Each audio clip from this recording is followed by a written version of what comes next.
یہاں پر اس کنسٹرکشن کی بات آ رہی ہے کہ جو وقت گزرنے کے ساتھ ساتھ بیت اللہ شریف کے آثار مٹ گئے تھے، پھر اللہ تعالیٰ نے وحی کے ذریعے حضرت ابراہیم علیہ السلام کو بتایا کہ ان جگہوں کے اوپر خانہ کعبہ شریف تھا، تو وہاں سے بنیادیں اٹھائیں، اور ان کا ذکر یہاں پر آیا ہے کہ وہ وقت یاد کرو جب ابراہیم اور ان کے بیٹے اسماعیل علیہ السلام بیت اللہ کی بنیادوں کو اٹھا رہے تھے تو ساتھ ساتھ یہ دعا بھی کر رہے تھے، ربنا تقبل منا، اے اللہ ہماری طرف سے اسے قبول کر لے۔ سلامتی ہے، سلامتی ان آنکھوں پہ جو ہدایت پہ نظریں جمائے بیٹھی ہیں، ان کانوں پہ جو ذکر خیر کے منتظر رہتے ہیں، اور ان قدموں پہ جو ہدایت کی راہ پہ گامزن ہیں۔ السلام علیکم ورحمۃ اللہ وبرکاتہ۔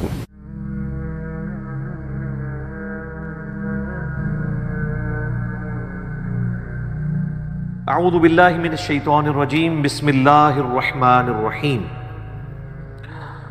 وَإِذْ يَرْفَعُ إِبْرَاهِيمُ الْقَوَاعِدَ مِنَ الْبَيْتِ وَإِسْمَاعِيلُ، اور وہ وقت یاد کرو جب سیدنا ابراہیم علی نبینا وعلیہ الصلاۃ والسلام نے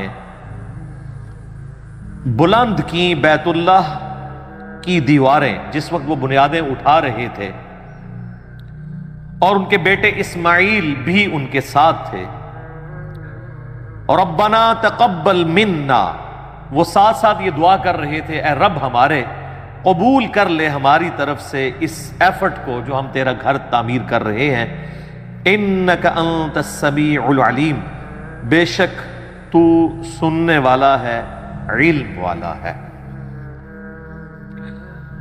صحیح بخاری اور مسلم کی متفق علیہ حدیث ہے کہ نبی صلی اللہ علیہ وآلہ وسلم سے پوچھا گیا کہ سب سے پہلے اللہ تعالیٰ نے اپنی عبادت کے لیے کون سا گھر بنایا، تو آپ صلی اللہ علیہ وآلہ وسلم نے فرمایا کہ بیت اللہ شریف جو کہ مکے کے اندر ہے۔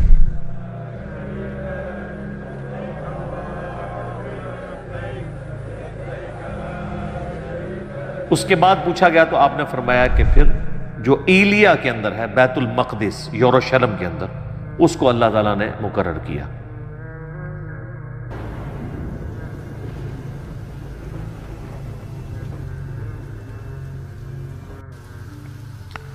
پھر پوچھا گیا ان دونوں کے درمیان کتنا فاصلہ تھا، تو فرمایا 40 سال کا۔ تو جب سے پہلا انسان دنیا کے اندر موجود ہے، اللہ تعالیٰ نے اپنی عبادت کے لیے گھر مقرر کیا ہوا ہے، اور وہ بیت اللہ ہے۔ اس میں امپلائیڈ ہے کہ سیدنا آدم علی نبینا علیہ الصلاۃ والسلام کے مبارک زمانے میں بھی بیت اللہ ایگزسٹ کرتا تھا۔ سورہ ال عمران کے اندر بھی آتا ہے کہ سب سے پہلا گھر جو اللہ تعالیٰ نے عبادت کے لیے مقرر کیا وہ ہے جو کہ بکہ شہر کے اندر ہے۔ یہ مکے کی دو پروننسیشن ہے، مکہ اور بکہ، با کے ساتھ۔ جیسے آپ کے انڈیا شہر میں ممبئی بھی ہے، اسی کو بامبے بھی کہتے ہیں، اور ممبئی بھی، میم کے ساتھ بھی اور با کے ساتھ بھی۔ تو مکے کے بھی دو نام ہیں، ویسے تو کئی نام ہیں، لیکن اس پروننسیشن کے اوپر مکہ اور بکہ۔ تو یہاں پر اس کنسٹرکشن کی بات آ رہی ہے کہ جو وقت گزرنے کے ساتھ ساتھ بیت اللہ شریف کے آثار مٹ گئے تھے، پھر اللہ تعالیٰ نے وحی کے ذریعے حضرت ابراہیم علیہ السلام کو بتایا کہ ان جگہوں کے اوپر خانہ کعبہ شریف تھا، تو وہاں سے بنیادیں اٹھائیں، اور ان کا ذکر یہاں پر آیا ہے کہ وہ وقت یاد کرو جب ابراہیم اور ان کے بیٹے اسماعیل علیہ السلام بیت اللہ کی بنیادوں کو اٹھا رہے تھے تو ساتھ ساتھ یہ دعا بھی کر رہے تھے، ربنا تقبل منا، اے اللہ ہماری طرف سے اسے قبول کر لے۔ یہ وہی دعا ہے نا جو سنن کبری البیہقی میں آتا ہے کہ صحابہ کرام علیہم رضوان عید والے دن جب ایک دوسرے کو ملتے تھے تو کیا دعا کرتے تھے؟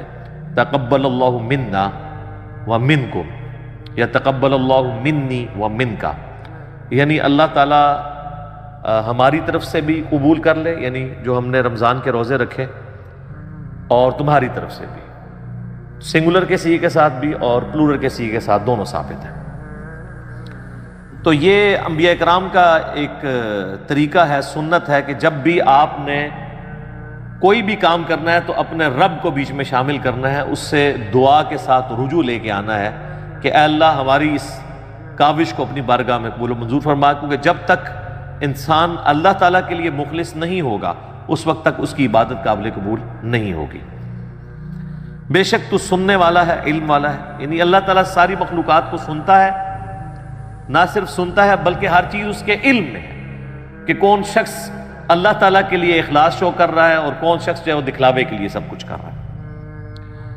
اب ساتھ دوسری دعا سنیں، ربنا وجعلنا مسلمین لک، اے اللہ، اے رب ہمارے، ہمیں بنا لے اپنا تابع فرمان۔ یہ ویسے اردو زبان کے اندر نا لفظ بولا جاتا ہے فرما بردار، یہ اردو لنگوسٹک کے اندر یہ لفظ غلط ہے۔ فرمان بردار کا مطلب ہوتا ہے فرمان اٹھا کر چلنے والا، ٹھیک ہے؟ جس طرح ریڑا بردار، جس نے ریڑی کا بوجھ اٹھایا ہوا ہے، تو فرمان بردار کو یا فرما بردار جو ہم لفظ بولتے ہیں یہ بھی غلط العام لفظ ہے۔ اس کا مطلب فرمان اٹھا کے چلنے والا لفظ ہے اصل میں تابع فرمان، فرمان کی اتباع کرنے والا، خالی چوکے نہ ٹرتا رہے جو ویسے چوکے ٹر رہے ہیں۔ تو یہاں پہ بھی ترجمہ اکثر لوگ ویسے ادھر بھی جو میرے پاس قرآن پاک پڑھا ہوا ہے پیر کرم شاہ صاحب کا، انہوں نے بھی وہ لفظ غلط ہی استعمال کیا ہے، فرما بردار ہی لفظ استعمال کیا ہے۔ یہ لفظ ہے تابع فرمان، اے رب ہمارے بنا لے ہمیں اپنا تابع فرمان، وَمِنْ ذُرِّيَّتِنَا، اور ہماری اولاد کو بھی، اُمَّةً مُسْلِمَةً لَكَ، ہماری اولاد کے اندر ایسی جماعت پیدا کر دے جو تیرے ساتھ تابع فرمان ہو، مسلم ہو۔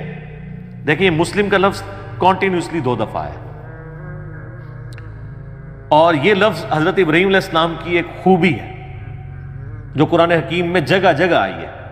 ما کان ابراہیم یہودیا ولا نصرانیا، ابراہیم نہ تو یہودی تھے نہ نصرانی تھے، ولیکن کان حنیفا مسلما، بلکہ وہ سب سے ٹوٹ کر ایک اللہ کے ہو گئے تھے اور اللہ کے تابع فرمان تھے، وما کان من المشرکین، اور مشرک نہیں تھے۔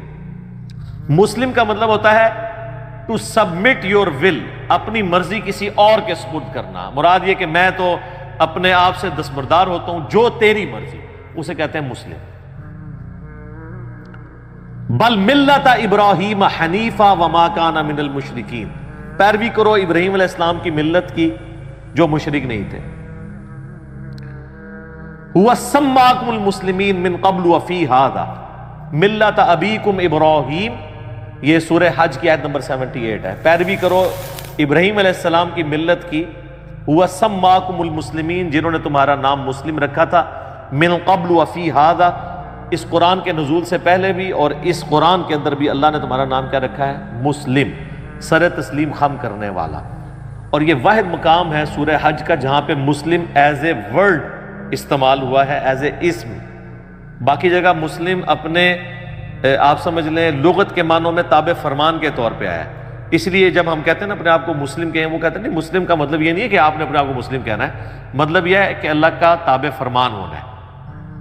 یا ایھا الذین آمنوا اتقوا اللہ حق تقاتہ ولا تموتن الا وانتم مسلمون، اے ایمان والو اللہ کا تقوی اختیار کرو جیسا کہ حق ہے، اور دیکھنا تمہیں موت نہ آئے مگر تم مسلم مرنا، یعنی اللہ کے تابع فرمان مرنا، اللہ تعالیٰ کی اطاعت میں تمہیں موت آئے۔ تو کہتے ہیں یہاں مسلم کا مراد یہ نہیں ہے، بیسیکلی وہ یہ جسٹیفائی کرنا چاہ رہے ہوتے ہیں کہ آپ اپنے آپ کو سنی، شیعہ، بریلوی، دیوبندی، اہل حدیث یہ ان چیزوں میں بانٹ سکتے ہیں۔ تو وہ کہتے ہیں بریلوی بھی مسلم ہے لیکن یہ والا مسلم نہیں، وہ کہتے ہیں مسلم ہے تابع فرمان، تو ہم اللہ کو مانتے ہیں، اس کے رسول کو مانتے ہیں، ان کی مانتے ہیں۔ دیوبندی بھی یہی کہیں گے، اہل حدیث بھی۔ تو یہ جو سورۃ الحج کی آیت نمبر 78 ہے نا، ہوا سماکم المسلمین من قبل وفی ھذا، اس نے تمہارا نام مسلم رکھا ہے اس قرآن کے نزول سے پہلے، اور اللہ نے اس کتاب میں تمہارا نام مسلم رکھ دیا، یعنی ہم ابراہیمی ہیں، ابراہیم نے ہمارا نام بھی، ہوا سماکم، تمہارا اسم۔ وہ جب ہم بھی کوئی اس طرح کی اور آیت پیش کریں نا، ربما یود الذین کفروا لو کانوا مسلمین، کافر قیامت والے دن یہ خواہش کریں گے کاش ہم دنیا میں مسلم ہوتے۔ وہ کہتے ہیں اس سے مراد مسلمان ہونا نہیں ہے، آپ اندازہ کریں کہ مسلمان کو مسلمان کہلاتے ہوئے شرم آتی ہے۔ وہ کہتے ہیں اس سے مراد ہے کہ تابع فرمان ہوتے ہیں، ہم اللہ کی مان لیتے۔ تو اس حوالے سے قرآن میں صرف ایک ہی آیت ہے جو ان کا منہ بند کر سکتی ہے، ہوا سماکم المسلمین، سورۃ الحج آیت نمبر 78۔ تو یہاں پہ بھی دیکھ لیں، یہ مسلم ہماری صفت بھی ہے اور نام بھی ہے۔ کیا بات ہے جی مسلمان کی. مسلمان تو ہم لفظ استعمال کر لیتے ہیں اردو میں یا فارسی میں.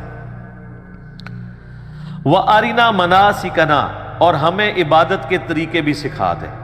چونکہ اللہ کا گھر بنا رہے تھے تو انہوں نے کہا ہمیں عبادت کے طریقے بھی سکھا دے، اور اسی میں امپلائڈ ہے کہ حج کا طریقہ، جو لوگ آئیں گے یہ ساری چیزیں ہمیں سکھا دے. وَتُبْ عَلَيْنَا، اور ہم پر اپنی توجہ فرما. اچھا، اللہ تعالیٰ کا نام بھی ہے التواب، اور مخلوق بھی تواب ہے. مخلوق اس اعتبار سے تواب ہے کہ مخلوق جب اللہ کی طرف رجوع لاتی ہے نا تو اللہ تعالیٰ بندے کی طرف رجوع لاتا ہے. یعنی انسان کوئی نافرمان ہے، باغی ہے، اسے شرمندگی ہوئی کہ میں اب اللہ کے ساتھ اخلاص کے ساتھ چلوں گا، پرانے گناہوں سے میں توبہ کرتا ہوں، تو اس سے کہتے ہیں توبہ کا لفظ بھی استعمال ہوتا ہے رجوع لانے والا. تو اس کے اگینسٹ اللہ بھی رجوع لاتا ہے، جو بخاری مسلم دونوں میں حدیث ہے کہ اللہ تعالیٰ کو اپنے گنہگار بندے کی توبہ پہ اتنی خوشی ہوتی ہے. اس کو مثال سے آپ علیہ السلام نے بیان کیا کہ اگر کوئی شخص کسی ریگستان میں ہو اور اس کا سارا سامان اس کے اونٹ کے اوپر لدا ہوا ہو، اور وہ تھوڑی دیر کے لیے سستائے کسی جگہ پر، اور اس کی آنکھ کھلے تو وہ سارا اونٹ ساز و سامان سمیت وہاں سے غائب ہو، اور اب کئی مہینے کی مسافت کے اوپر ریگستان ہی ہے، وہ سواری تھی جو چل سکتی ہے، یہ اونٹ ہی ہے جو ریگستان میں 1 مہینے تک بغیر پانی پیے چل سکتا ہے، وہ پانی سٹور کر لیتا ہے. تو اب وہ ایک جگہ لیٹ کے اپنی موت کا انتظار کرنا شروع کر دے کہ اب تو میں بچ ہی نہیں سکتا، کیونکہ چلوں گا بھی تو ریگستان پار تو نہیں کر سکتا. اسی دوران اس کی آنکھ لگے اور جب دوبارہ کھلے تو اس کا اونٹ سامنے اس کے ہو، تو اس کو جتنی خوشی ہوگی نا، اس سے زیادہ خوشی اللہ کو ہوتی ہے جب کوئی گنہگار بندہ اس کی طرف رجوع لے آتا ہے. استغفر اللہ الذی لا الہ الا ہو الحی القیوم واتوب الیہ. اللہم انت ربی لا الہ الا انت خلقتنی وانا عبدک وانا علی عہدک ووعدک ما استطعت اعوذ بک من شر ما صنعت ابوء لک بنعمتک علی وابوء بذنبی فاغفر لی فانہ لا یغفر الذنوب الا انت. یہ سید الاستغفار ہے جو صحیح بخاری کے اندر آیا ہے. لا الہ الا انت سبحانک انی کنت من الظالمین. اچھا، مسلم شریف میں ایک طریق ہے، اس میں آگے یہ بھی الفاظ ہے کہ وہ بندہ اتنا خوش ہو کہ خوشی میں اللہ کو یہ کہنا چاہ رہا ہو کہ اے اللہ میں تیرا بندہ، تو میرا رب، لیکن اس کی زبان لڑکھڑا جائے اور وہ یہ کہے کہ اے اللہ تو میرا بندہ اور میں تیرا رب. یعنی یہ لڑکھڑانے کی مثال. آگے الفاظ ہے من شدت الفرح، خوشی کی شدت کی وجہ سے. یہ نہیں کہ اس نے جان بوجھ کے کہا ہے وقتی طور پہ، اور نہ یہ ہے کہ وہ بار بار کہتا ہے، کیونکہ صوفیاء اسی سے اپنے کفریہ کلمات کی پلی لیتے ہیں. تو میں نے پھر ان کی پوری کلاس لی ہے کہ یار یہ تو وہ کانٹیکسٹ ہی بالکل ڈیفرنٹ ہے. تو یہ اللہ تعالیٰ کو اپنے بندے سے توبہ لانے کے اوپر خوشی ہوتی ہے. تو کہہ رہے ہیں اے رب ہمارے، تو ہمارے اوپر توجہ فرما، انک انت التواب الرحیم، بے شک تو توبہ قبول کرنے والا، رحم فرمانے والا ہے. کیا بات ہے جی. تو التواب بھی ہے رجوع، یعنی بندہ جب رجوع لاتا ہے تو تو بھی رجوع لاتا ہے، اور الرحیم بھی ہے. الرحیم اللہ کی صفت ہے کانٹینیوشن والی. رحمان کہتے ہیں کسی کا رحمت اتنی بڑی ہو کہ ٹھاٹھے مارتے ہوئے سمندر کی طرح ہو. اور رحیم، ویسے سمندر میں تو کبھی کبھار ہی طغیانی آتی ہے، رحیم وہ کہ ہر وقت ہی ٹھاٹھے مارتی ہو. تو آپ دیکھ لیں بسم اللہ الرحمن الرحیم سے ہمارا قرآن پاک شروع ہوتا ہے مصحف. اگرچہ وہ سورۃ الفاتحہ کا حصہ نہیں ہے لیکن مصحف سٹارٹ اسی سے ہوتا ہے. اللہ الرحمن بھی ہے اور الرحیم بھی ہے. اس کی رحمت ٹھاٹھے مارتے ہوئے سمندر کی طرح ہے اور کانٹینیوشن کے ساتھ. سمندر میں تو کبھی کبھی اس طرح جوش آتا ہے، اللہ کی رحمت ہر وقت جوش میں رہتی ہے. بخاری اور مسلم کی متفق علیہ حدیث ہے، نبی صلی اللہ علیہ وآلہ وسلم فرماتے ہیں اللہ تعالیٰ نے مخلوقات کی پیدائش سے پہلے اپنے عرش پہ اپنے پاس یہ عبارت لکھ لی تھی کہ میری رحمت میرے غضب پہ سبقت لے جائے گی. اور قرآن حکیم میں کئی جگہ یہ مضمون آیا ہے کہ اللہ نے اپنے اوپر لازم کر لیا ہے کہ وہ ہر حال میں رحم ہی کرے گا. یعنی رحم والی صفت اللہ کی ڈومیننٹ ہے.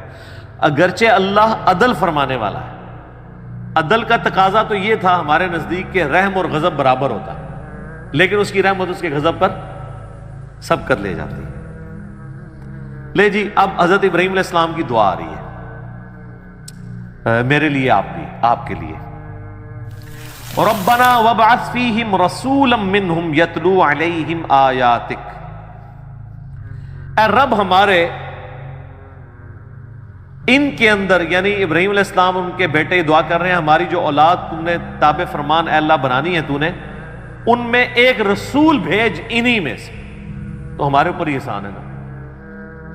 یتلو علیہم آیاتک، جو ان پر تیری آیات تلاوت کرے، وَيُعَلِّمُهُمُ الْكِتَابَ وَالْحِكْمَةَ، اور انہیں کتاب و حکمت کی تعلیم دے، وَيُزَكِّيهِمْ، اور انہیں پاک بھی کرے، إِنَّكَ أَنْتَ الْعَزِيزُ الْحَكِيمُ، بے شک اے اللہ تو بہت زبردست ہے اور حکمت والا ہے، غالب ہے اور حکمت والا ہے۔ اس میں دو چیزیں یاد رکھیں، یہ آپ ذرا دعا کی ترتیب دیکھیں، اس میں پہلے آیا کہ آیات تلاوت کرے، پھر کتاب کی تعلیم دے، پھر حکمت کی، اور پھر پاکیزہ کرے، یہی چار چیزیں ہیں نا اسی ترتیب سے۔ یہ حضرت ابراہیم علیہ السلام کی دعا تھی، لیکن اس کو اللہ نے کریکٹ کیا دعا کی ترتیب کو۔ اللہ نے جب اپنے ریفرنس سے قرآن حکیم میں سورہ الجمعہ میں اس دعا کو ذکر کیا، نبی علیہ السلام کے منصب کو سورہ آل عمران کی آیت نمبر 164 میں کیا، تو اس میں ترتیب کیا ہے؟ لَقَدْ مَنَّ اللَّهُ عَلَى الْمُؤْمِنِينَ إِذْ بَعَثَ فِيهِمْ رَسُولًا يَتْلُو عَلَيْهِمْ آيَاتِهِ وَيُزَكِّيهِمْ وَيُعَلِّمُهُمُ الْكِتَابَ وَالْحِكْمَةَ۔ ابراہیم علیہ السلام نے کہا تھا اے اللہ تلاوت کرے تیری آیات اور کتاب و حکمت سکھائے اور پاکیزہ کرے، جبکہ اللہ تعالیٰ نے کیا کہا؟ یتلو علیہم آیاتہ ویزکیہم، تلاوت کر کے ان کا تزکیہ کرے، ان کے نفس کو پاک کرے، ویعلمہم الکتاب والحکمہ، پھر انہیں کتاب و حکمت کی تعلیم دے۔ بیسیکلی یہ جو حضرت ابراہیم علیہ السلام کی دعا میں ترتیب کی کمزوری تھی نا، ظاہر ہے پرفیکٹ تو صرف اللہ ہے، وہ اللہ نے دور کی کہ پاک وہ ہوگا جس کے اوپر آیات تلاوت کی جائیں، اور جب تک وہ پاک نہیں ہوتا نا اسے کتاب و حکمت سمجھ نہیں آ سکتی۔ تو اس میں تلاوت کرے تیری آیات اور ان کو سکھائے کتاب و حکمت اور پاک کرے، جبکہ اللہ نے کیا کہا؟ یتلو علیہم آیاتہ ویزکیہم ویعلمہم الکتاب والحکمہ وَإِن كَانُوا مِن قَبْلُ لَفِي ضَلَالٍ مُبِينٍ، اور اس سے پہلے یہ لوگ کھلی گمراہی میں تھے۔ اسی کانٹیکسٹ میں ایک جامعہ ترمذی میں حدیث ہے، نبی صلی اللہ علیہ وآلہ وسلم سے پوچھا گیا کہ آپ پہ نبوت کب واجب ہوئی؟ تو آپ نے فرمایا میں اللہ کے ہاں اس وقت بھی نبی لکھا ہوا تھا جب آدم مٹی اور پانی کے درمیان تھے، یعنی اللہ تعالیٰ کے ڈیوائن علم میں نبی صلی اللہ علیہ وآلہ وسلم اس وقت بھی نبی تھے جبکہ آدم علیہ السلام بھی پیدا بھی نہیں ہوئے تھے، اللہ کے علم میں۔ اس کو سپورٹیو ایک حدیث ہے جو مسند امام احمد میں صحیح سند کے ساتھ ہے، اور سنن کبریٰ البیہقی کے اندر موجود ہے، دلائل النبوہ امام بیہقی کی کتاب کے اندر، المستدرک للحاکم کے اندر، صحیح ابن حبان کے اندر، کہ نبی علیہ السلام نے فرمایا میں اللہ کے ہاں اس وقت بھی خاتم النبیین لکھا ہوا تھا، اور یہ دونوں حدیثیں کنزیکٹیو مشکات میں نبی علیہ السلام کے فضائل کے چیپٹر میں بھی آپ کو مل گئی۔ میں اللہ کے ہاں اس وقت بھی خاتم النبیین لکھا ہوا تھا جب آدم علیہ السلام مٹی اور پانی کے درمیان تھے، میں دعائے ابراہیم ہوں۔ یہ دعائے ابراہیم آ گئی۔ دعائے ابراہیم کیا ہے؟ سورۃ البقرہ آیت نمبر 129، ربنا وابعث فیہم رسولا، اے اللہ رسول بھیج دے۔ نبی علیہ السلام کی پیدائش کی، دنیا میں آنے کی دعا ابراہیم علیہ السلام نے کی ہے اور ان کے بیٹے اسماعیل نے۔ تو حضور نے کہا میں دعائے ابراہیم ہوں، اس کے آگے الفاظ ہیں میں دعائے ابراہیم ہوں، میں عیسیٰ کی بشارت ہوں، میں اپنی ماں کا وہ خواب ہوں جو انہوں نے پیدائش کے وقت دیکھا کہ ان کے لیے ایسا نور ظاہر ہوا جس سے شام کے محلات بھی روشن ہو گئے۔ نبی علیہ السلام کی والدہ نے حضور کی پیدائش کے وقت ایک نور دیکھا تھا، اور ان کو اللہ نے وہاں مکے میں بیٹھے ہوئے شام کے محلات، جو رومن امپائر سب سے بڑی اس وقت کی سپر پاور تھی، اس کا جو گڑھ آپ سمجھ لیں آج کے اعتبار سے وائٹ ہاؤس دکھا دیا، امریکہ ہے نا۔ تو آپ علیہ السلام کی والدہ کو بتا دیا گیا تھا کہ آپ کا جو آپ سے بیٹا پیدا ہو رہا ہے نا، یہ کوئی عام انسان نہیں ہوگا، شام کے محلات بھی جو ہے وہ مغلوب ہو جائیں گے، وہاں پہ بھی اللہ کا پیغام پہنچے گا۔ پھر لوگوں نے دیکھا ہے شام مسلمانوں کے پاس آیا ہے، حضرت عمر کے دور میں فتح ہوا ہے ٹل 1917 تک۔ یہ تو اب 100 سال گزرے ہیں نا، ہم سے چھن گیا، ورنہ مسلسل 1300 سال تک، بیچ میں ایک دو دفعہ رومنز آئے ہیں، وہ صلاح الدین ایوبی نے فتح کر لیا تھا دوبارہ، وہ شام مسلمانوں کے پاس ہے۔ أهلا ومرحبا بالخليفة العادل. السلام عليكم ورحمة الله. ابھی بھی یہودی زبردستی یہ بات ہے۔ اللہ اکبر۔ تو یہ حدیث شریف میں وہاں سے شروع ہوا کہ شام کے محلات نبی علیہ السلام کی والدہ کے لیے شو ہو گئے۔ میرے بھائیوں، اس حدیث میں بھی اس بات کا اشارہ موجود ہے کہ نبی علیہ السلام کے جو والدین ہیں نا، ان کے بارے میں بالکل زبان درازی نہیں کرنی چاہیے۔ دیکھیں، یہ کوئی چھوٹی معمولی واقعہ نہیں ہے۔ نبی علیہ السلام کی والدہ کو ایک پروٹوکول اللہ نے دیا ہے، وہ اہل فطرت میں سے۔ تو ایمان والدین مصطفیٰ کے حوالے سے اہل سنت کے ہاں کیا نظریات پائے جاتے ہیں، دلائل کیا ہیں، مسئلہ 98 میرا ریکارڈڈ ہے، وہ آپ دیکھ سکتے ہیں۔ یہاں میں نے ایک ضمناً بات کر دی۔